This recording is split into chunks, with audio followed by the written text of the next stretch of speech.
দেশ এখন বদলে গেছে, দেশে এখন মানুষ নাই, বঙ্গবন্ধুর মাথার উপরে পেশাব করে, সেই দেশে এখন আমি বাস করি। আবার এখন নাকি মুক্তিযোদ্ধারা তাকে সেলুট দেওয়ার জন্য পুলিশ এসেছে, মুক্তিযোদ্ধার গলায় জুতার মালা পরিয়ে দেওয়া হয়, আবার আমরা সেলুট নেই।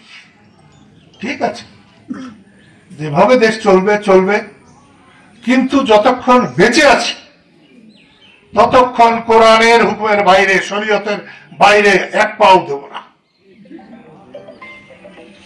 বঙ্গবন্ধুর মাথায় পেশাব করেছে, আমার মাথায় পেশাব করেছে, মুক্তিযোদ্ধা হিসেবে জিয়ার মাথায় পেশাব করেছে, সারা বাংলাদেশের মাথায় পেশাব করেছে। সেই জন্য আপনাদের বলি, পাকিস্তান হানাদাররা কি অত্যাচার করেছে, যারা তখন ছিলেন তারা জানেন। এই জায়গাটা অতটা অত্যাচারিত হয় নাই, আল্লাহর মেহরবানি।